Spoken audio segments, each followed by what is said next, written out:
በስመ አብ ወወልድ ወመንፈስ ቅዱስ አሐዱ አምላክ አሜን።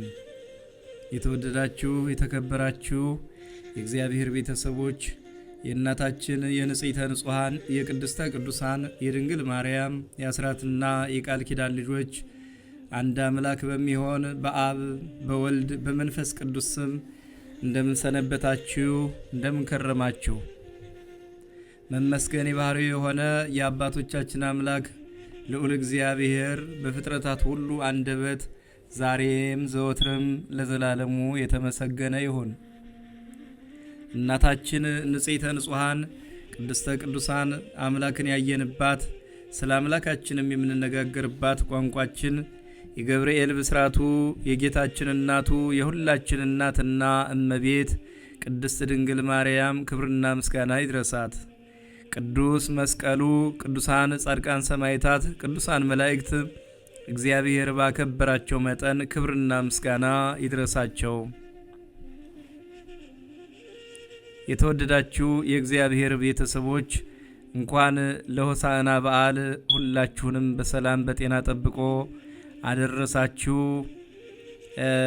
ሆሳዕና በአርያም የጾሙ 8ኛ ሰንበት ሆሳዕና ይባላል። የማቴዎስ ወንጌል ምዕራፍ 21 ቁጥር 9 ሆሳዕና በዕብራይስጥ ቋንቋ ሆሺአህ ናእ ማለት እባክህ አድን፣ እባክህ አሁን አድን ማለት ሲሆን ሆሳዕና ማለት በግዕዝ ቋንቋ ኦ እግዚኦ አድህንሶ አቤቱ አሁን አድን ማለት እንደሆነ ይተረጎማል። አቤቱ እባክህ አሁን አድን መዝሙር 117 ቁጥር 25። በአርያም የሚለው ቃል የእግዚአብሔር ማደሪያ የሆነውን ሰማይን ያመለክታል። ስለዚህ በሰማይ ያለ በሰማይ የሚኖር ሰማያዊ የሆንህ መድኃኒት ሆይ አሁን አድን ማለት ሲሆን በሰማይ ያለ መድኃኒት ማለት ነው። ጌታችን መድኃኒታችን ኢየሱስ ክርስቶስ እና ደቀ መዛሙርቱ በዚህ በማቴዎስ ወንጌል ምዕራፍ 21 ቁጥር 1 እስከ 17 ባለው በኢየሩሳሌም አቅራቢያ ደብረ ዘይት ተራራ አጠገብ ወደምትገኝ ቤተፋጌ ከምትባል ስፍራ ደረሱ። ኢየሩሳሌም ማለት የሰላም ከተማ ማለት ነው። ቤተፋጌ ማለት ደግሞ የበለስ ቤት ማለት ነው።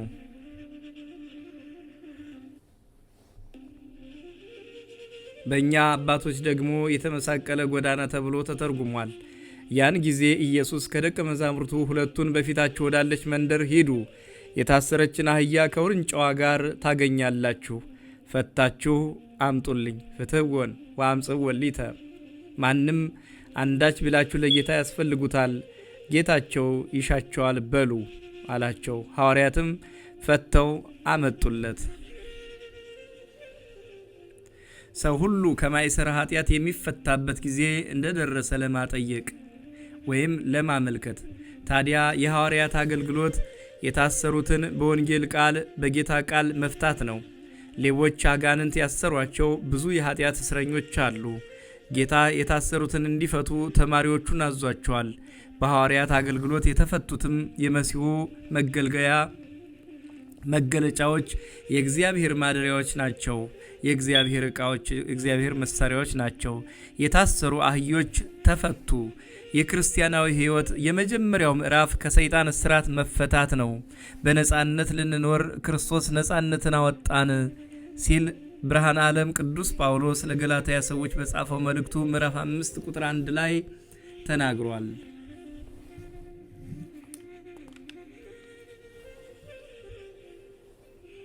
መድኃኒታችን ኢየሱስ ክርስቶስ በአህዮች ላይ ከመቀመጡ በፊት ከእስራታቸው እንዲፈቱ አድርጓል። የአምላካችን ማደሪያ ለመሆን በመጀመሪያ ከሰይጣን እስራት ልንፈታ ይገባል። አምላካችን በእኛ ላይ ለማደር የመጀመሪያው ሥራው ከእስራታችን መፍታት ነው።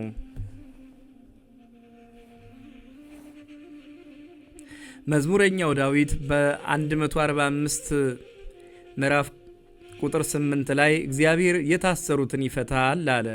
በዘካርያስ የተነገረው የትንቢት ቃል ይፈጸም ዘንድ ጌታ በአህያይቱና በውርንጫዋ ላይ ይቀመጥ ዘንድ ሐዋርያት በአህያይቱ ጀርባ ላይ ልብሳቸውን አነጠፉለት። ትንቢተ ዘካርያስ ምዕራፍ 9 ቁጥር 9። ለጽዮን ልጅ እነሆ ንጉሥ የዋህ ሆኖ በአህያ ላይና በአህያይቱ ግልገል በውርንጫይቱ ላይ ተቀምጦ ወደ አንቺ ይመጣል በሏት ተብሎ የተነገረው ትንቢት እንዲፈጸም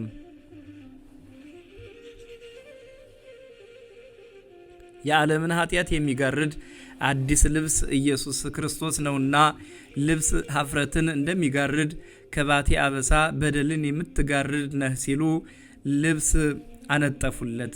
ልብሳቸውን ጎዘጎዙለት። ኮርቻ ይቆረቁራል ልብስ አይቆረቁርምና የማትቆረቁር ሕግ ሰራህልን ሲሉ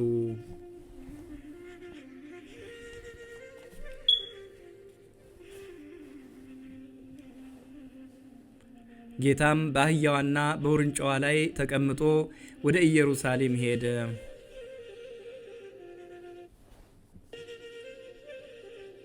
አህያ የተናቀች ናት።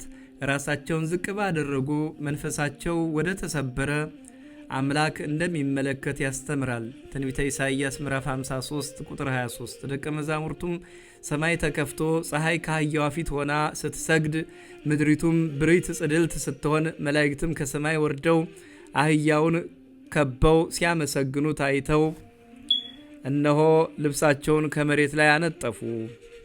ሕዝቡም ይህንኑ አይተው ልብሳቸው በመንገድ ላይ አነጠፉ። አንተ የተቀመጥህባት አህያ ትቢያ ሊነካት አይገባም ሲሉ ሆሳዕና ለዳዊት ልጅ ሆሳዕና በአርያም እያሉ መዝሙር ዘመሩ። በእግዚአብሔር ስም የሚመጣ የተመሰገነ ነው እያሉ አመስግነዋል። ኢየሩሳሌም ሲደርስ ከፊቱ ከገጹ ብርሃን የተነሳ ከተማዋ ብሪት ሆነች። ሕዝቡ የሆነውን ሊያዩ ወጡ። ሕፃናት ፀሐይ ስትሰግድለት መላእክት ከበው ሲያመሰግኑ ታይተው በመንፈስ ቅዱስ ተመርተው የሰሌን ዝንጣፊ ይዘው ሆሳዕና በአርያም ሆሳዕና ለወልደ ዳዊት ቡሩክ ዘይመጽእ በስመ እግዚአብሔር እያሉ አመስግነውታል።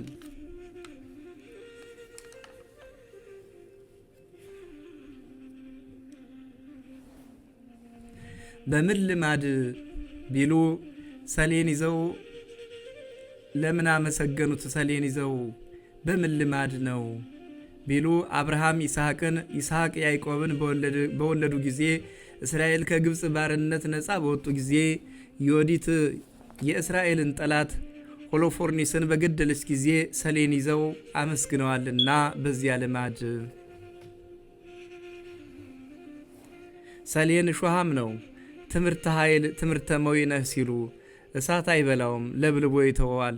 ባህሪህ አይመረመርም ሲሉ ተምር ነው ያሉ እንደሆነ ተምር ልዑል ነው።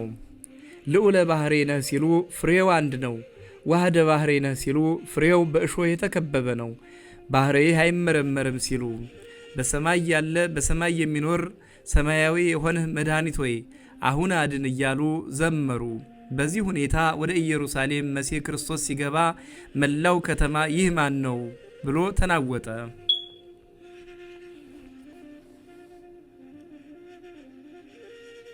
ሕዝቡም ከገሊላ ናዝሬት የመጣው ኢየሱስ ነው አሉ። ከዚህ በኋላ ጌታ ቤተ መቅደሱን 3 ጊዜ ዞሮ ወደ መቅደስ ገባ። የንግድ ማዕከል የነበረውን ቤተ መቅደስ ከንግድና በንግድ ከሚፈጸሙ ወንጀሎች አጸዳ። ቤቴ የጸሎት ቤት ቤተ መቅደስ ትባላለች፣ ቤተ የሰ ቤተ ጸሎት ትሰመይ። ትንቢተ ኢሳይያስ ምዕራፍ 56 ቁጥር 7 እና ትንቢተ ኤርምያስ ምዕራፍ 7 ቁጥር 11 እንዲሁም ሉቃስ 19 ቁጥር 46። እናንተ ግን የሌባ ዋሻ የወንበዴ ጋሻ አደረጋችሁት ቤተ መቅደሱን።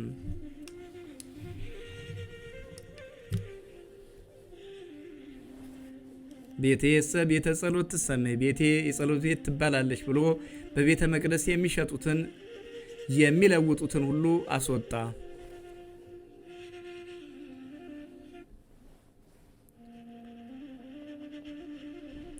በቤተ መቅደስ የነበሩትን ዕውራን ዓይን አበራ፣ ሽባዎችን ረታ፣ ጎባጣዎችን አቀና፣ ለምጻሞችን አነጻ። ነገር ግን ቤተ መቅደሱን ያዙበት የነበሩት የጸሎት ቤቱን የወንበዴ ዋሻ ያደረጉት የአእምሮ ዕውራን ሳይበራላቸው ቀረ። ስንኩል አመለካከታቸው ሳይቀና ቀረ። ስለዚህ ሆሳዕና ብሎ የዘመረውን ሕዝብ አጣመው አርብ ይሰቀል እንዲል አደረጉት። መድኃኒታችን በቤተ መቅደስ ሳለ ሕፃናት አብዝተው ዘመሩ። የእነርሱ ምስጋና ከመላእክት ምስጋና ጋር ተዋህዶ ኢየሩሳሌም ተናወጠች።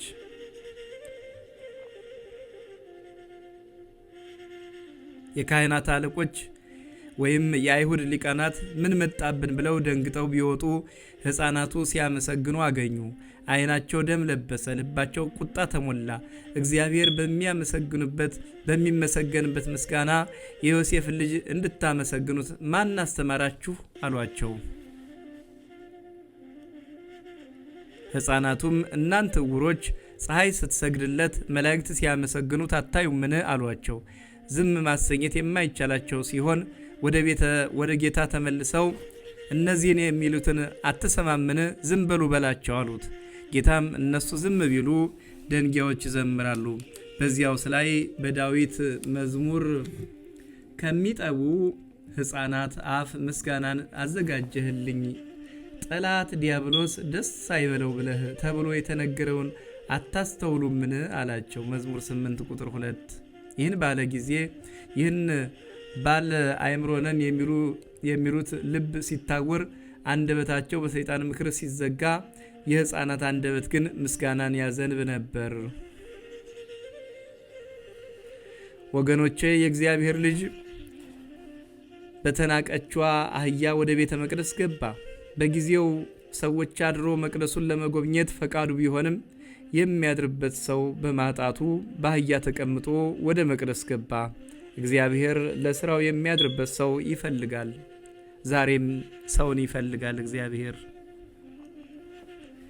ፈልጎ ያጣበት ጊዜም ብዙ ነው። በነቢዩ ሕዝቅኤልም ምዕራፍ 22 ቁጥር 30 ላይ ቅጥርን የሚጠግንን ምድሪቱንም እንዳላጠፋት በፈረሰበት በኩል በፊቱ የሚቆምላትን ሰው በመካከላችሁ ፈለግሁ፣ ነገር ግን አላገኘሁም አለ እግዚአብሔር። እግዚአብሔር ሰው ፈልጎ ካጣባቸው ወቅቶች አንዱ ይህ ወቅት ስለሆነ ማደሪያ የሚሆነው ሰው ስላጣ በአህያ ተቀምጦ ወደ መቅደስ ገባ። ወገኖቼ አህዮች ተፈተው የፈጣሪያቸው መቀመጫ በሆኑበት የክርስትና ዘመን እየኖርን ከክፋት ሰንሰለት፣ ከዘረኝነት ሰንሰለት፣ ከጥላቻ ሰንሰለት፣